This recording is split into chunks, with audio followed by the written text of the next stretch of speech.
Assalamualaikum sahabat-sahabat yang dirahmati Allah, selamat datang di channel Kisah Cerita.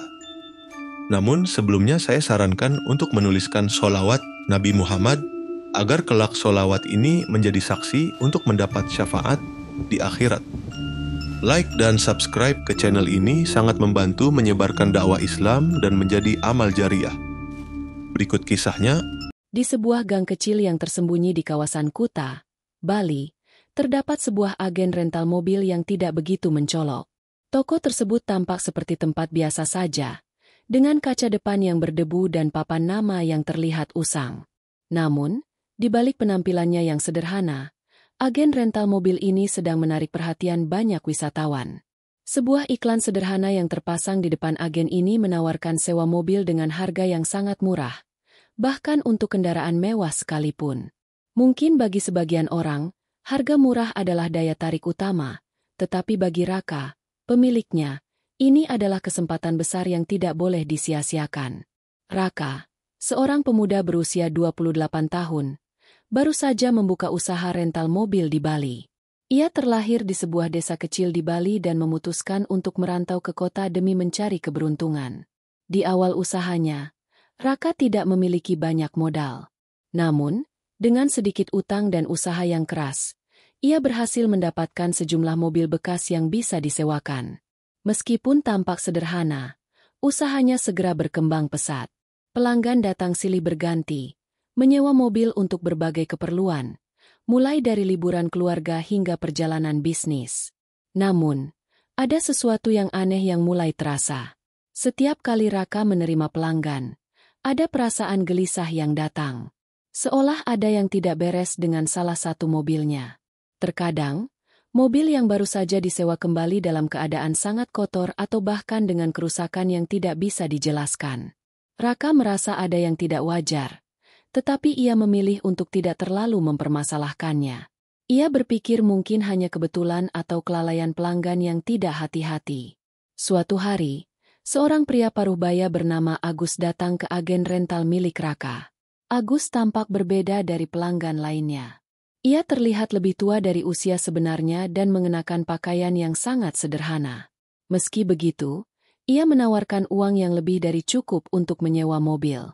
Raka yang semula ragu, akhirnya setuju setelah Agus menjelaskan bahwa ia akan menggunakannya untuk perjalanan panjang ke daerah pedalaman Bali. Setelah menyiapkan dokumen dan menyiapkan mobil, Agus pergi dengan mobil yang disewa. Raka merasa ada sesuatu yang aneh dengan pria tersebut. Namun ia mencoba mengabaikannya. Pagi berikutnya, mobil yang disewa oleh Agus kembali dengan kondisi yang sangat buruk. Semua ban mobil rusak, interiornya kotor, dan ada bekas darah di kursi belakang.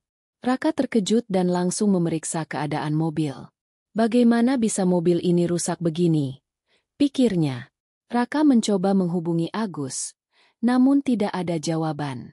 Ketika ia membuka pintu mobil, sebuah aroma aneh dan tajam menyeruak keluar, membuat perutnya mual. Di dalam mobil, Raka menemukan sebuah kain merah yang terlihat seperti benda ritual. Tanpa berpikir panjang, Raka membuangnya dan memutuskan untuk membersihkan mobil tersebut, meskipun rasa penasaran mulai menggelayuti pikirannya. Namun, semakin hari, kejadian-kejadian aneh terus terjadi. Beberapa pelanggan yang menyewa mobil merasa ada hal-hal janggal yang terjadi selama perjalanan. Ada yang merasa seperti dilihat oleh seseorang saat mengemudi, ada yang mendengar suara-suara aneh di dalam mobil, bahkan ada yang mengaku melihat bayangan-bayangan misterius di kaca spion. Meskipun Raka merasa cemas, ia tidak bisa menahan diri untuk terus menjalankan usahanya yang semakin laris. Suatu malam, saat Raka tengah menutup agen rental mobilnya, ia menerima telepon dari seorang wanita muda bernama Maya. Maya mengaku ingin menyewa mobil untuk keperluan perjalanan ke sebuah desa terpencil di Bali. Raka merasa sedikit curiga, mengingat kejadian-kejadian aneh yang baru saja dialaminya. Namun ia tetap setuju untuk memberikan mobil kepada Maya. Setelah mengonfirmasi semua persyaratan, Maya datang ke agen tersebut untuk mengambil mobil. Ketika Raka menyerahkan kunci mobil kepada Maya, wanita itu terlihat gelisah. Ada sesuatu yang berbeda dari cara berbicaranya. Ia menanyakan banyak hal tentang mobil yang akan disewa dan bahkan meminta untuk memastikan kondisi mobil dengan sangat rinci. Raka merasa semakin cemas, tetapi ia mencoba menenangkan dirinya. Mungkin dia hanya cemas, pikirnya. Namun, beberapa jam setelah Maya pergi, Raka merasa ada sesuatu yang tidak beres. Di luar jendela kantor rental mobilnya, ia melihat bayangan gelap yang bergerak cepat. Dengan rasa penasaran yang menggebu-gebu, ia memutuskan untuk mengikuti bayangan itu. Ia berjalan perlahan menuju lokasi tempat mobil yang disewa Maya terparkir. Setibanya di sana, Raka terkejut melihat sebuah pemandangan yang membuat darahnya berdebar kencang. Mobil yang disewa Maya terparkir di pinggir jalan, tetapi mobil itu tidak tampak seperti sebelumnya.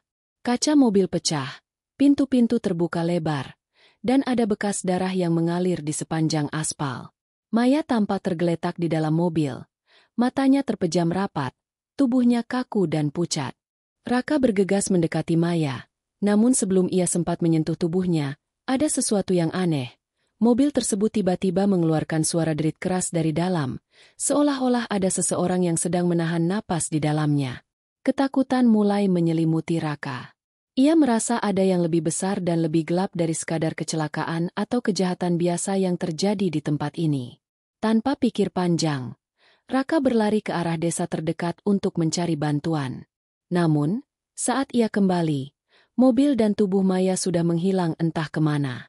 Tidak ada jejak yang tertinggal, hanya rasa dingin yang menggelayuti udara malam itu.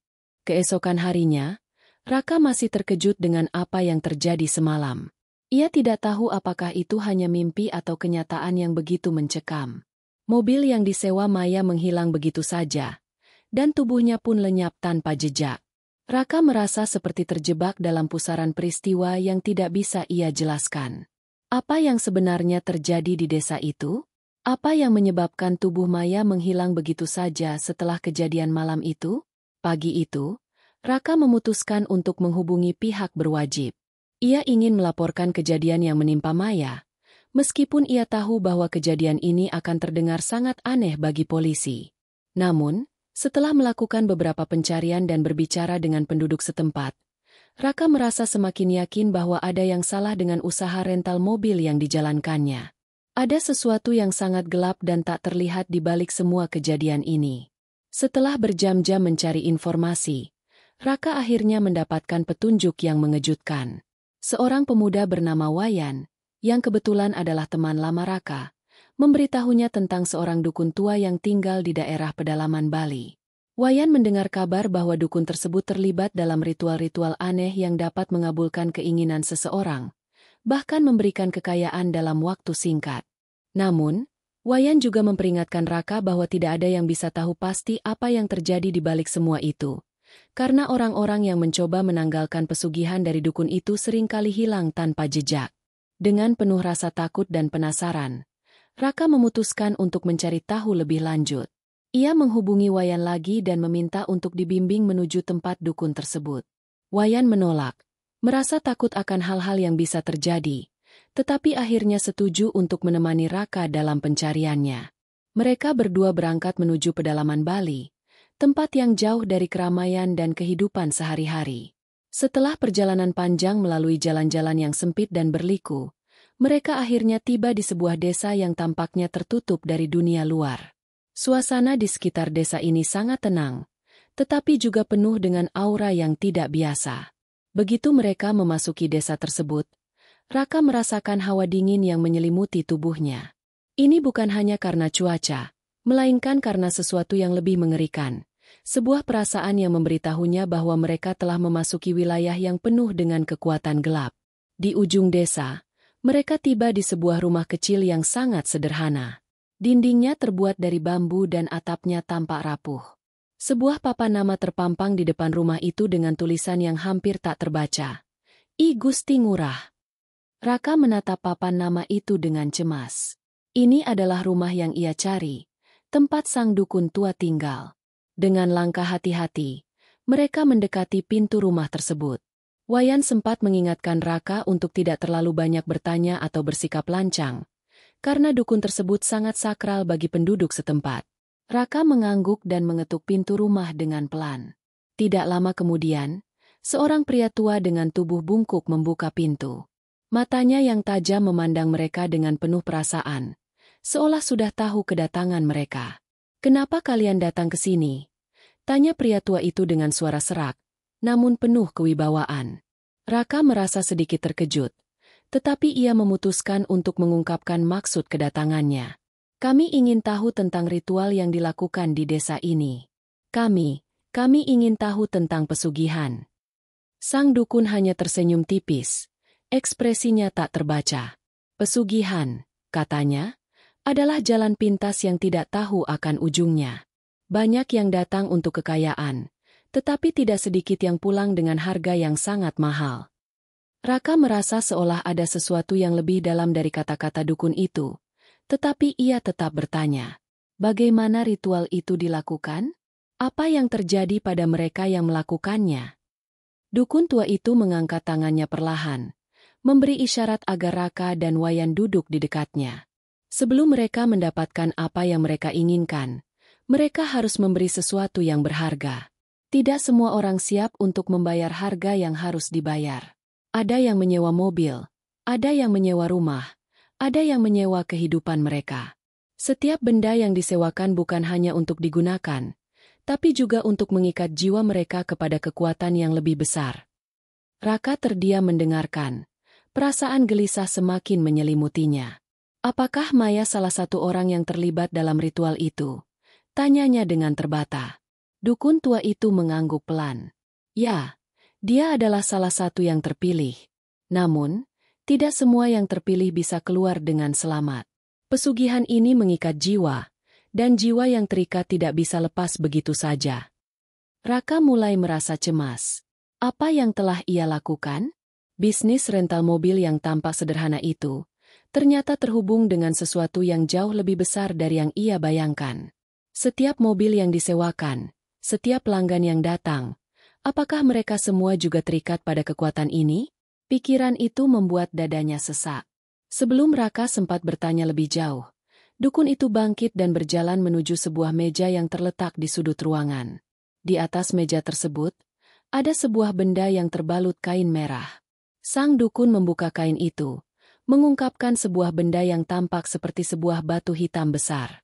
Ini adalah simbol dari kekuatan yang mengikat. Batu ini bukan hanya benda mati. Ia adalah penjaga yang memastikan ikatan tidak terputus. Raka menatap batu itu dengan ngeri. Apa yang harus ia lakukan? Bagaimana ia bisa keluar dari permainan ini tanpa kehilangan segalanya? Rasa takut mulai menyelimuti dirinya. Namun, dukun itu hanya tersenyum. "Pilihlah jalanmu dengan bijak. Terkadang, jalan keluar tidak selalu tampak seperti yang kita inginkan." Dengan penuh kecemasan, Raka dan Wayan memutuskan untuk meninggalkan rumah dukun tersebut. Mereka merasa semakin bingung dan ketakutan. Jalan keluar sepertinya semakin jauh, dan Raka merasa semakin terperangkap dalam dunia gelap yang tak bisa ia pahami sepenuhnya. Setibanya di luar desa, Raka berlari kembali ke agen rental mobilnya, berharap untuk menemukan penjelasan yang lebih jelas. Namun, ada satu hal yang ia rasakan, sebuah kekuatan tak terlihat sedang mengawasi setiap langkahnya. Sesuatu yang lebih besar dari dirinya sendiri. Pulang ke agen rental mobil, Raka merasa udara di sekitarnya semakin berat, seolah setiap langkahnya dipantau oleh kekuatan yang tidak terlihat. Wayan yang ikut bersamanya juga tampak bingung dan cemas. Keduanya berjalan cepat tanpa banyak bicara, masing-masing tenggelam dalam pikiran mereka. Raka mulai merasa bahwa setiap keputusan yang ia buat di masa lalu membawa mereka semakin dekat dengan sesuatu yang tak bisa mereka hindari. Setibanya di agen, suasana terasa berbeda. Raka melihat mobil-mobil yang biasa terparkir di luar terlihat lebih menakutkan dari biasanya. Ada sesuatu yang mengintai di balik kaca jendela. Bayangan yang tampak bergerak meski tidak ada orang di dalamnya. Raka mengusir perasaan aneh itu dengan menggelengkan kepala, mencoba menenangkan dirinya. Tetapi, rasa takut itu terus merayap, semakin dalam. "Aku rasa kita harus mencari tahu lebih banyak, Raka," kata Wayan pelan, memecah kesunyian yang menekan. "Kita sudah terlalu jauh terjerat dalam ini. Kita harus tahu siapa yang benar-benar mengendalikan semua ini." Raka menatap Wayan dengan tatapan kosong. Ia tidak tahu harus bagaimana lagi. Bisnis rental mobil yang dulunya dianggapnya sebagai peluang sukses, kini terasa seperti jerat yang mengikatnya dalam kegelapan. Semakin ia mencoba menjauh, semakin besar ancamannya. Raka mulai merasakan beban yang sangat berat di pundaknya. Seolah-olah ia sedang membawa sesuatu yang tak bisa ia lepaskan. Sesuatu yang tidak bisa dihindari, meskipun ia berusaha untuk melarikan diri. Tiba-tiba, sebuah mobil yang baru saja disewa tiba di depan agen. Pengemudi mobil tersebut adalah seorang pria muda yang tampak tergesa-gesa. Wajahnya pucat, dan matanya tampak seperti orang yang baru saja melihat sesuatu yang sangat mengerikan. Pria itu keluar dari mobil, berjalan cepat menuju pintu agen tanpa berbicara sepatah kata pun. Raka dan Wayan saling berpandangan, merasakan ketegangan yang semakin menebal. "Apakah ada yang salah, Pak?" tanya Raka, mencoba bersikap ramah meskipun rasa takut semakin membelitnya. Pria muda itu menoleh. Wajahnya penuh kecemasan. Tolong, saya tidak bisa mengembalikan mobil itu ke sini. Ada sesuatu yang aneh. Saya tidak bisa menjelaskan apa yang saya lihat." Raka merasa tergetar. "Apa yang terjadi, Pak? Tolong, beri penjelasan." Dengan suara bergetar, pria itu menceritakan pengalamannya. Ia menyewa mobil untuk perjalanan ke sebuah tempat di sekitar Ubud. Saat dalam perjalanan, ia merasa seperti sedang diawasi. Awalnya, ia mengira itu hanya perasaan paranoid, tetapi ketika ia menoleh ke belakang, ia melihat sesuatu yang sangat mengerikan, bayangan manusia yang melayang di kaca belakang mobil.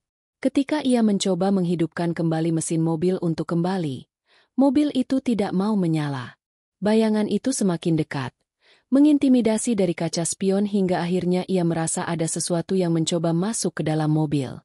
"Saya tidak tahu bagaimana menjelaskan semua ini," kata pria itu dengan suara yang hampir tidak terdengar. Saya merasa seperti dilihat oleh sesuatu yang lebih besar dari saya. Saya tidak bisa kembali ke sana. Tolong, ambil mobil ini dan kembalikan uang saya." Raka merasa tubuhnya kaku. Bayangan yang diceritakan pria itu sangat mirip dengan perasaan yang ia alami beberapa waktu lalu. Rasa takut mulai menyelimutinya. Ini bukan kebetulan. Ada sesuatu yang sangat gelap yang mulai membayanginya. Sesuatu yang tidak bisa ia hindari meskipun ia ingin keluar darinya. "Apa yang terjadi di dalam mobil ini, Pak?"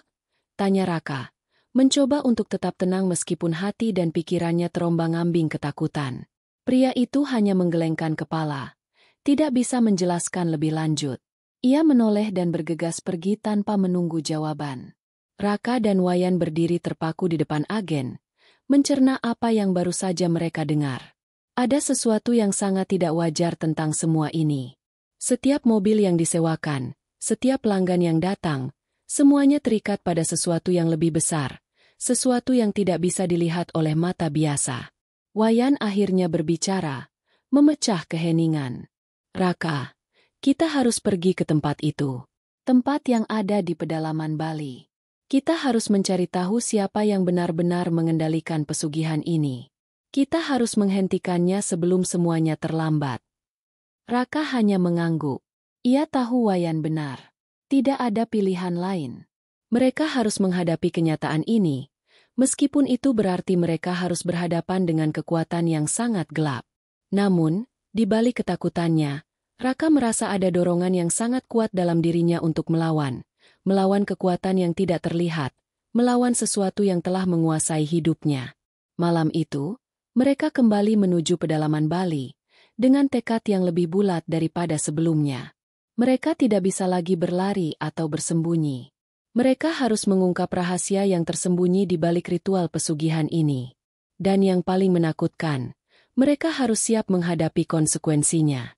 Perjalanan mereka menuju desa tempat dukun itu tinggal terasa semakin mencekam. Setiap jalan yang mereka lewati tampak semakin gelap, dan suasana yang semula tenang kini terasa penuh dengan ancaman. Raka merasakan ketegangan yang tidak pernah ia rasakan sebelumnya, seolah setiap langkah yang ia ambil semakin mendekatkannya pada kegelapan yang akan menghancurkan segalanya. Begitu mereka tiba di desa itu, Raka merasakan hawa yang sangat berat. Desa yang sebelumnya tampak tenang, kini terasa menakutkan, penuh dengan rasa takut yang tak terucapkan. Raka dan Wayan bergegas menuju rumah dukun tua yang terletak di ujung desa, meskipun ada perasaan enggan dan cemas yang menguasai mereka. Ketika mereka sampai, dukun itu sudah menunggu di depan pintu rumahnya, seolah tahu mereka akan datang. Senyumnya yang tipis terlihat lebih menyeramkan daripada sebelumnya. "Kalian kembali," katanya dengan suara serak. "Apakah kalian siap untuk membayar harga yang harus dibayar?" Raka menelan ludahnya. Ia tahu, disinilah semuanya akan berakhir. Di titik ini, mereka akan tahu apa yang sebenarnya mengikat mereka dalam pesugihan ini. Namun, ia tidak bisa mundur. Ini adalah satu-satunya jalan yang tersisa. Dukun tua itu memandang Raka dan Wayan dengan tatapan yang tajam, seolah bisa melihat melalui jiwa mereka. Senyumnya yang tipis mengerikan, seakan ada sesuatu yang sangat mengerikan menunggu di balik setiap kata yang akan diucapkannya. Suasana malam itu begitu tegang, udara dingin mengiris kulit, dan Raka bisa merasakan jantungnya berdegup kencang. "Kalian sudah kembali," kata dukun itu pelan. Suaranya seperti bisikan angin yang datang dari kedalaman bumi. "Tapi, apakah kalian siap dengan konsekuensinya?" Raka merasa ketakutan merayap dalam dirinya. Ia mencoba untuk tetap tenang, meskipun di dalam hatinya, rasa takut mulai menguasai. Wayan yang ada di sampingnya tampak cemas, namun tetap bertahan. Mereka berdua tahu bahwa mereka sudah terperangkap dalam permainan yang lebih besar. Sesuatu yang bahkan tidak bisa mereka bayangkan sebelumnya. "Konsekuensi?" tanya Raka. Suaranya terdengar serak, hampir tak terdengar. "Apa yang akan terjadi pada kami?" Dukun itu tersenyum semakin lebar, senyum yang tidak menyenangkan. "Kalian ingin tahu, bukan? Kalian ingin tahu siapa yang mengendalikan segala sesuatu ini. Kalian ingin tahu mengapa setiap mobil yang kalian sewa membawa kekuatan gelap, mengikat jiwa kalian tanpa bisa dilepaskan." Raka merasa mual. Setiap kata yang diucapkan oleh dukun itu seolah semakin mengubur dirinya dalam kegelapan yang tak bisa ia hindari. Ia ingin berlari, tetapi di dalam hatinya, ia tahu itu tidak mungkin lagi. Ia sudah terjerat, sudah terikat dalam sesuatu yang lebih besar dari sekadar bisnis rental mobil yang pernah ia jalankan. "Pesugihan ini," lanjut dukun itu, "adalah jalan pintas untuk kekayaan, tetapi harganya adalah jiwa yang terikat. Tidak ada yang bisa melarikan diri darinya. Semua yang kalian lakukan, setiap keputusan, setiap pilihan, sudah ditentukan oleh kekuatan yang lebih besar. Kalian hanya pion dalam permainan ini." Raka merasa tubuhnya lemas. Ia ingin bertanya lebih banyak, tetapi seakan kata-kata itu terjebak di tenggorokannya. Wayan, yang juga tidak bisa tinggal diam, akhirnya berkata, "Kami hanya ingin menghentikan ini. Kami ingin bebas dari semua ini." Dukun itu tertawa pelan. Suaranya terdengar seperti desisan ular yang siap menerkam. "Bebas? Tidak ada yang benar-benar bebas. Wayan, kalian sudah terikat sejak awal. Sejak kalian pertama kali menyewa mobil itu. Setiap mobil yang kalian berikan kepada pelanggan adalah bagian dari ikatan yang tidak bisa dihapuskan. Dan sekarang, kalian sudah menjadi bagian dari ritus yang tidak bisa dipulihkan." Raka merasakan darahnya berdesir. Ia berusaha mengingat-ingat bagaimana ia bisa terjerat dalam pesugihan ini.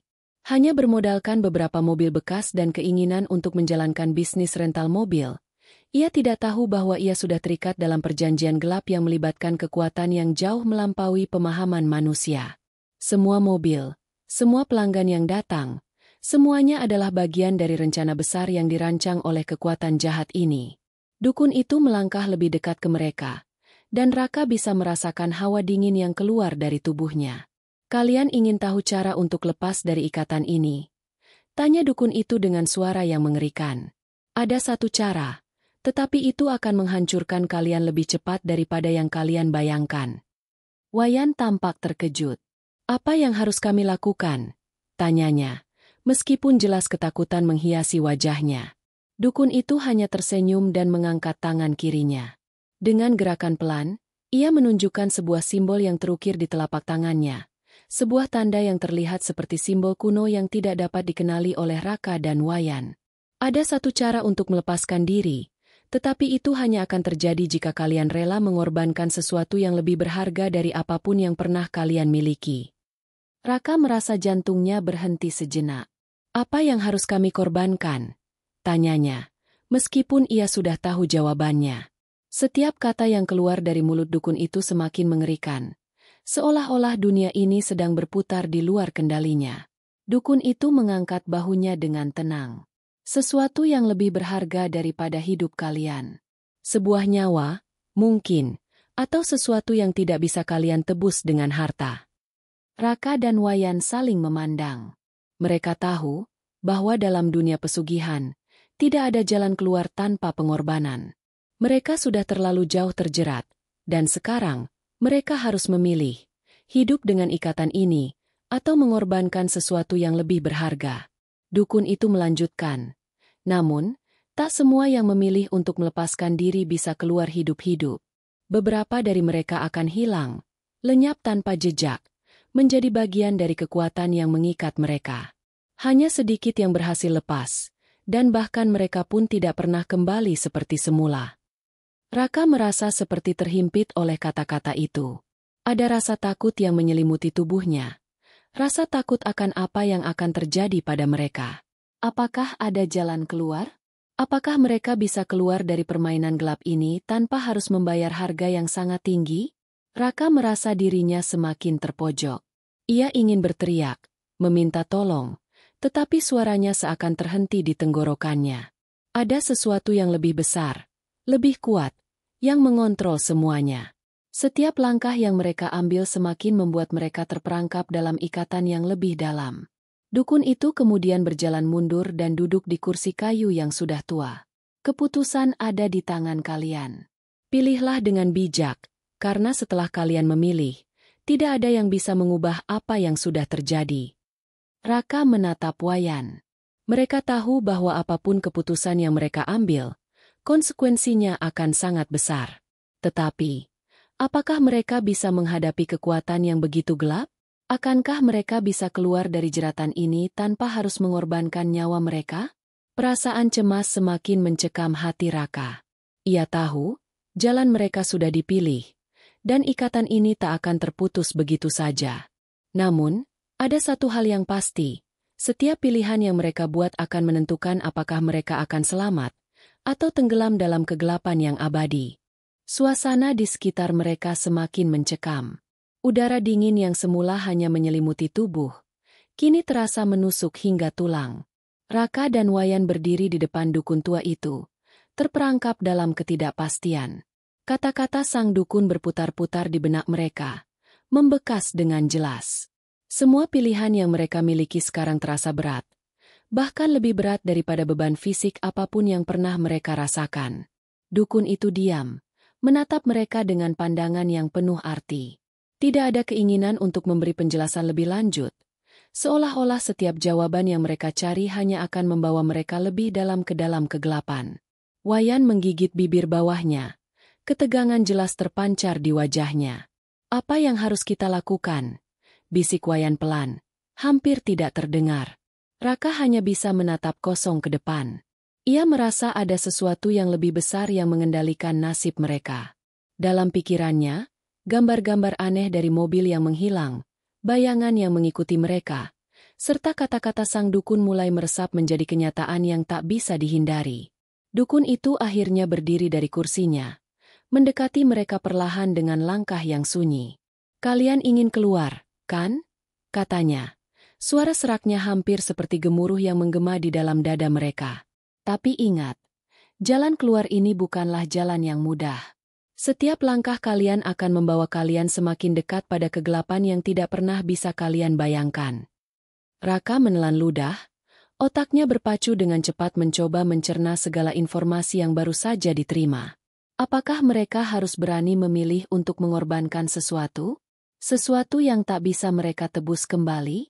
Ataukah mereka harus menerima takdir ini, menjadi bagian dari ritual pesugihan yang tidak bisa mereka lari dari? Apa yang terjadi pada orang yang memilih untuk tidak mengorbankan sesuatu? Tanya Raka, Suara itu keluar dari tenggorokannya yang serak, penuh ketegangan. Dukun itu hanya tersenyum kecil.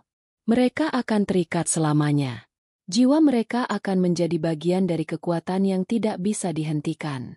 Mereka akan hidup, tetapi dengan kekosongan yang menghancurkan, berjalan tanpa arah hingga akhirnya mereka kehilangan segalanya, termasuk diri mereka sendiri. Tiba-tiba, Raka merasakan sebuah rasa sakit yang menusuk di dada. Ia mulai merasa ada sesuatu yang bergerak dalam dirinya, semacam perasaan yang ingin keluar, ingin melarikan diri, tetapi terhalang oleh sesuatu yang tak terlihat. Apa yang harus kita lakukan untuk keluar dari sini? Tanya Raka lagi. Kali ini suaranya terdengar lebih tegas meskipun hatinya dipenuhi ketakutan. Dukun itu mengangkat tangan kanan, menunjuk ke langit malam yang gelap dan penuh bintang. Ada satu cara.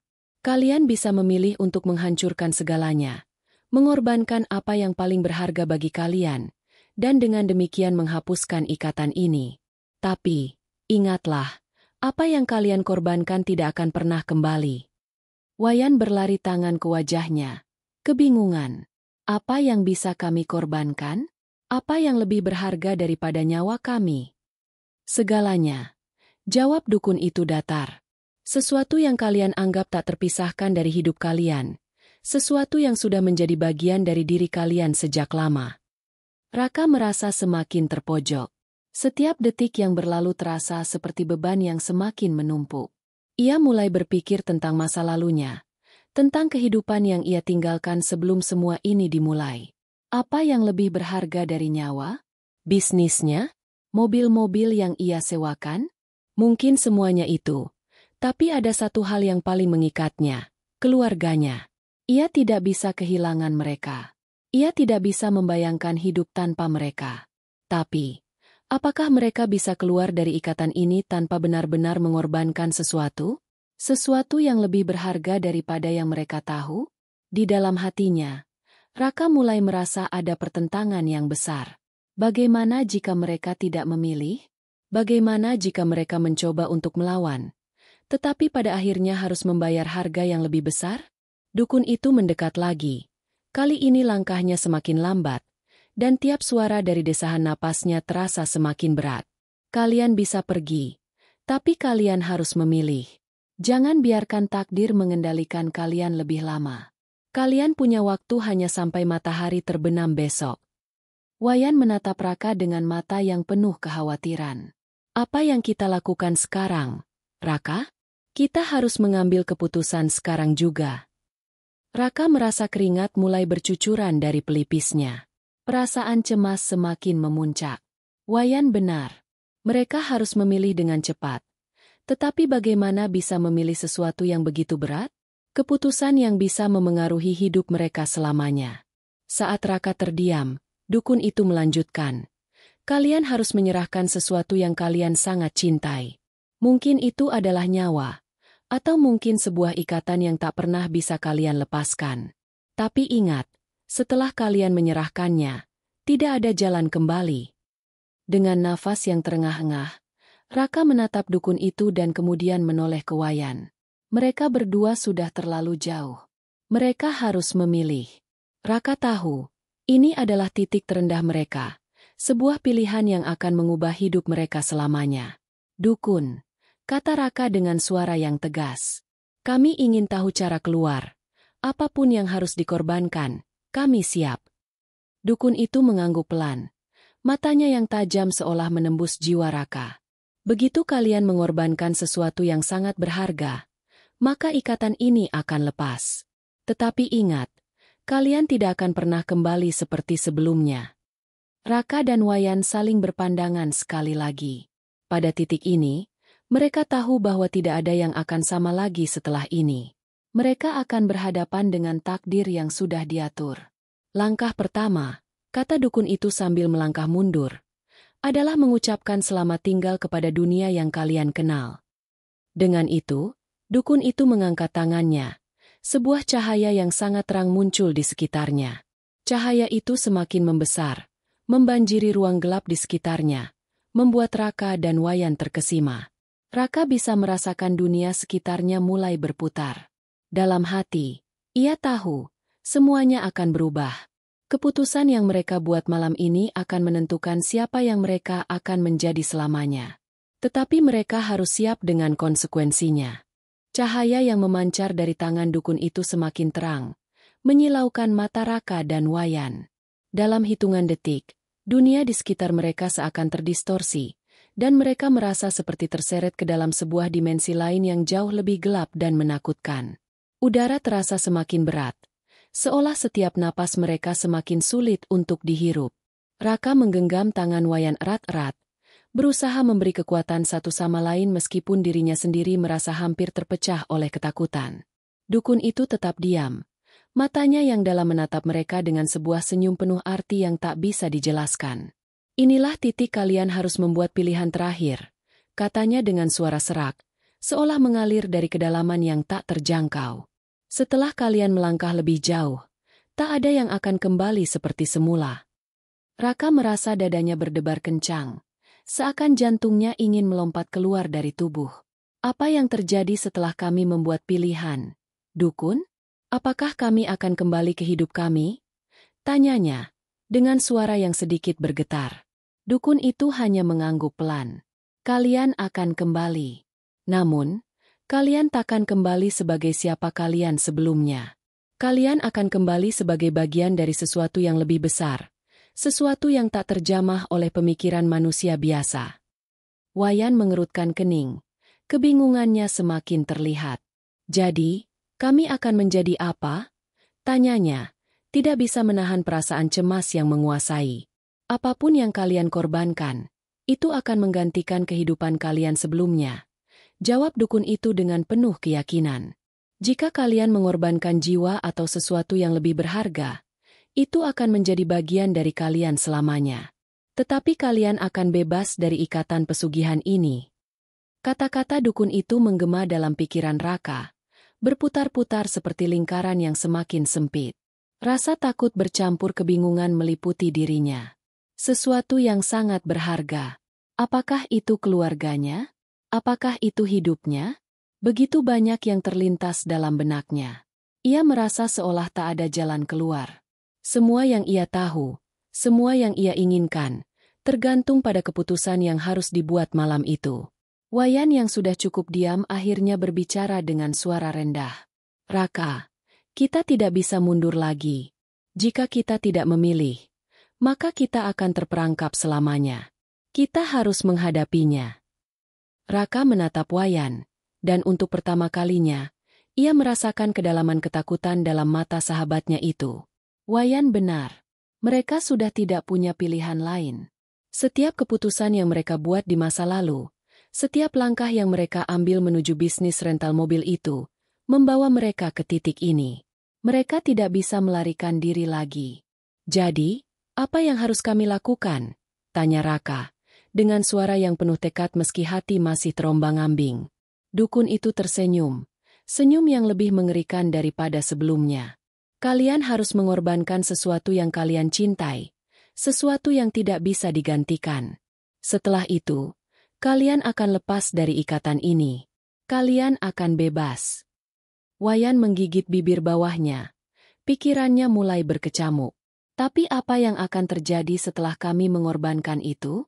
Kami masih bisa hidup, bukan? Dengan pengorbanan datanglah perubahan yang tak terbalikan. Kata dukun itu dengan tegas. Kalian akan hidup, tetapi kalian akan kehilangan bagian dari diri kalian. Itu adalah harga yang harus dibayar. Raka merasa hatinya terhimpit. Setiap kata dukun itu seperti palu yang menghantamnya, membawanya semakin dekat dengan kegelapan yang tak terhindarkan. Apa yang bisa ia korbankan? Apa yang lebih berharga dari hidupnya? Atau keluarganya? Wayan menarik napas panjang, menatap Raka. Mungkin, kita harus rela kehilangan sesuatu untuk bisa bebas. Aku tahu ini sangat berat, tetapi tak ada pilihan lain. Raka tidak tahu apakah ia benar-benar siap untuk kehilangan sesuatu yang begitu berharga, namun dalam pikirannya, satu hal terasa jelas, ia tidak bisa terperangkap dalam ikatan ini selamanya. Mereka harus memilih. Mereka harus mengorbankan sesuatu, Atau mereka akan tetap menjadi bagian dari permainan pesugihan ini yang lebih besar dari apapun yang mereka bayangkan. Akhirnya, Raka menatap dukun itu dengan tatapan yang penuh ketegasan. "Kami siap," katanya, meskipun suaranya bergetar. "Kami siap untuk mengorbankan apapun yang diperlukan." Dukun itu mengangguk pelan, lalu berkata dengan suara yang semakin dalam dan menggema. "Baiklah, kalian telah memilih. Ingat, setelah kalian mengorbankan apa yang diminta, tidak ada yang bisa mengubah keputusan ini. Kalian akan kembali ke dunia kalian, tetapi kalian akan menjadi bagian dari kekuatan ini selamanya." Dengan gerakan perlahan, dukun itu mengangkat kedua tangannya dan mulai mengucapkan kalimat-kalimat yang tak terdengar, seolah berbicara dalam bahasa yang sangat kuno. Di sekitar mereka, udara menjadi semakin tebal, dan atmosfer malam itu berubah menjadi sesuatu yang lebih berat dan menakutkan. Raka merasa tubuhnya mulai tergetar. Sesuatu mulai meresap ke dalam dirinya. Sesuatu yang sangat asing, namun terasa sangat akrab. Bayangan-bayangan gelap mulai muncul di sudut matanya. Ia merasa seolah bagian dari dirinya sedang hilang, tetapi ia juga merasa seolah ada kekuatan baru yang mulai mengalir ke dalam tubuhnya. Wayan yang berdiri di sampingnya tampak terkejut. Matanya terbuka lebar, seolah tidak bisa memahami apa yang sedang terjadi. "Raka, apa yang terjadi?" teriak Wayan. Tetapi suara itu terdengar semakin jauh, seolah ada dinding tak terlihat yang memisahkan mereka.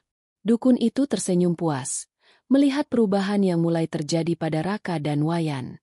"Sekarang, kalian telah mengorbankan bagian dari diri kalian, dan ikatan ini akan terlepas. Tetapi, kalian harus siap untuk hidup dengan perubahan ini. Kehilangan sesuatu berarti kalian akan mendapatkan sesuatu yang lain, sesuatu yang tidak bisa dipahami oleh manusia biasa." Raka merasa tubuhnya semakin terasa berat, dan bayangan gelap yang semula samar kini semakin mendekat. Ia tahu, keputusannya malam ini akan menentukan siapa dirinya setelah ini. Mereka telah melewati batas, dan tidak ada jalan kembali. Namun, saat bayangan-bayangan itu semakin mendekat, ada satu pertanyaan yang terus berputar di benaknya. Apakah mereka benar-benar akan bebas? Atau justru mereka akan lebih terperangkap dalam kegelapan yang tak pernah bisa mereka bayangkan sebelumnya? Raka merasa seperti dirinya terjebak di antara dunia nyata dan dunia yang penuh dengan kegelapan. Ia tidak bisa lagi membedakan antara kenyataan dan halusinasi. Apa yang telah dia pilih, apa yang sudah dia korbankan, semua itu seakan berputar dalam pikirannya, membawanya ke jurang ketidakpastian yang lebih dalam. Dukun itu masih berdiri di hadapan mereka. Wajahnya tetap dihiasi senyuman misterius yang semakin mengerikan. Cahaya yang bersinar dari tangannya telah mulai memudar. Namun ada sesuatu yang tetap berkilau dalam kegelapan. Sebuah cahaya yang berasal dari dalam diri mereka sendiri. Cahaya itu bukanlah cahaya harapan, melainkan sesuatu yang jauh lebih gelap, jauh lebih jahat. "Wayan," bisik Raka, suaranya terputus-putus. Kita sudah melampaui batas." Wayan yang berdiri di sampingnya, matanya terbuka lebar, bibirnya bergetar, tapi tidak ada kata yang keluar. Raka bisa melihat ketakutan yang mendalam di mata sahabatnya. Mereka berdua telah memasuki dunia yang tak pernah mereka bayangkan. Dunia yang jauh lebih gelap dan penuh dengan kekuatan yang lebih besar dari yang mereka ketahui. Dukun itu melihat mereka berdua dengan tatapan yang penuh dengan pemahaman. "Kalian telah membuat pilihan, dan pilihan itu tidak bisa diubah. Sekarang, kalian sudah terikat pada dunia ini. Ikatan itu tidak akan terputus, meskipun kalian berusaha melawannya." Raka merasa kepalanya semakin pusing. Ia ingin berteriak, ingin meminta semuanya kembali seperti semula, tetapi tidak ada yang bisa dilakukan. Ketika mereka memilih untuk mengorbankan sesuatu yang berharga, mereka tidak menyadari bahwa harga yang harus dibayar bukan hanya tentang apa yang mereka lepaskan, tetapi tentang siapa mereka akan menjadi setelahnya. Dengan setiap kata yang keluar dari mulut dukun itu, mereka semakin terjerat dalam pesugihan yang sudah menunggu mereka sejak awal. Semua yang mereka percayai, semua yang mereka anggap sebagai kenyataan, kini mulai terurai. Dunia yang mereka kenal seakan terbalik, berubah menjadi sesuatu yang asing dan menakutkan. "Perhatikanlah," kata dukun itu, sambil melambaikan tangannya ke udara. Ini adalah dunia yang akan kalian huni mulai sekarang. Kalian mungkin akan kembali ke kehidupan kalian, tetapi kalian tidak akan pernah sama. Dunia ini akan menjadi bagian dari diri kalian selamanya. Raka menatap sekelilingnya, mencoba memahami apa yang terjadi. Apa yang dimaksud dengan dunia ini? Dunia yang penuh dengan kegelapan. Dunia yang tak bisa dilihat oleh mata manusia biasa?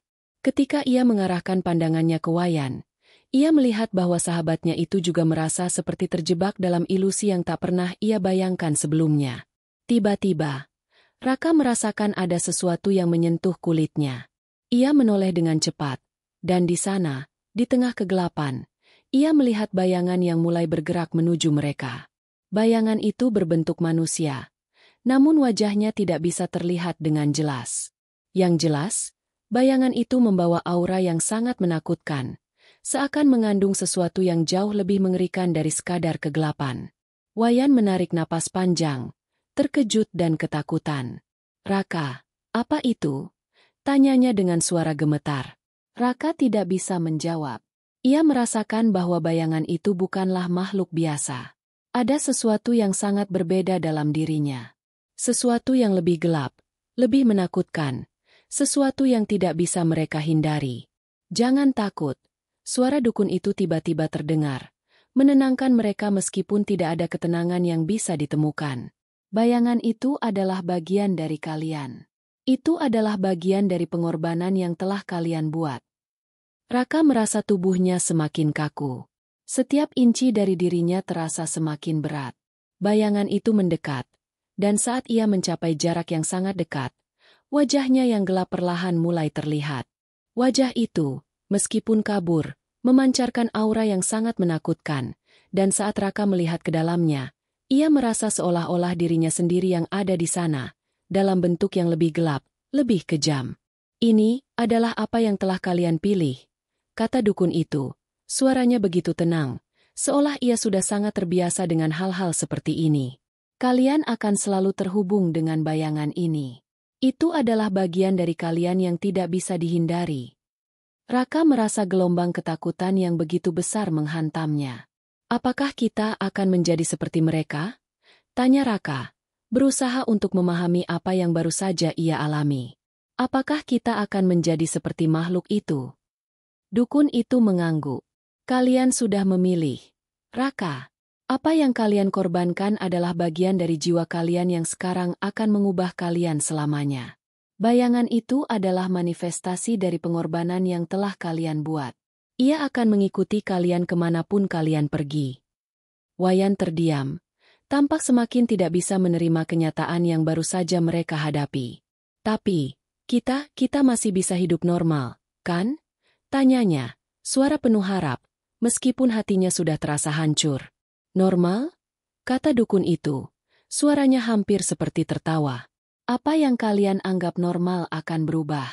Kalian sudah terikat pada dunia ini, dan tidak ada yang bisa mengubahnya. Kalian akan kembali ke kehidupan kalian, tetapi setiap langkah kalian akan diikuti oleh bayangan itu. Setiap pilihan yang kalian buat, bayangan itu akan menuntut sesuatu." Raka merasa tenggorokannya kering. Ia menoleh ke Wayan, yang kini terlihat lebih pucat dari sebelumnya. Mereka tahu apa yang akan terjadi selanjutnya. Mereka tahu bahwa mereka sudah melampaui batas, dan dunia yang mereka kenal tidak akan pernah sama lagi. Mereka bukan lagi manusia biasa. Mereka adalah bagian dari dunia yang lebih gelap. Dunia yang tak bisa dilihat dengan mata manusia. Tiba-tiba, dukun itu mengangkat tangannya sekali lagi, dan sebuah kilatan cahaya menyambar di langit gelap. Cahaya itu seperti memecah kegelapan, memberikan gambaran sekilas tentang apa yang akan datang. Raka merasakan tubuhnya bergetar, dan dalam sekejap, bayangan itu mulai bergerak, menyatu dengan dirinya. Bayangan itu masuk ke dalam tubuhnya, seolah menjadi bagian dari dirinya sendiri. Begitu pula dengan Wayan. Mereka tidak bisa melawan. Pengorbanan mereka telah membawa mereka ke titik ini. Saat bayangan itu sepenuhnya menguasai mereka, dukun itu tersenyum lebar. "Sekarang, kalian telah menjadi bagian dari dunia ini. Tidak ada jalan kembali." Raka merasa tubuhnya berubah, Bukan hanya secara fisik, tetapi juga dalam hal perasaan. Ada sesuatu yang berubah dalam dirinya, sesuatu yang gelap dan jahat. Ia tahu, kehidupan yang ia jalani sebelumnya sudah berakhir. Semua yang ia kenal, semua yang ia cintai, sudah hilang. Ia tidak akan pernah kembali ke kehidupan normal. Ia dan Wayan kini terikat pada dunia yang lebih gelap, dan mereka akan menghadapinya bersama. Bayangan itu, yang kini menjadi bagian dari mereka, akan terus mengikuti setiap langkah mereka. Mereka akan hidup dengan beban yang tak terlepas, terperangkap dalam permainan pesugihan yang tak ada ujungnya. Mereka adalah bagian dari sesuatu yang lebih besar, sesuatu yang tak pernah bisa mereka pahami sepenuhnya. Dan ketika matahari terbenam, dunia yang mereka kenal akan menjadi kabur. Mereka akan hidup dalam kegelapan yang tak terbayangkan, menghadapinya dengan bayangan yang selalu ada, mengikuti mereka kemanapun mereka pergi.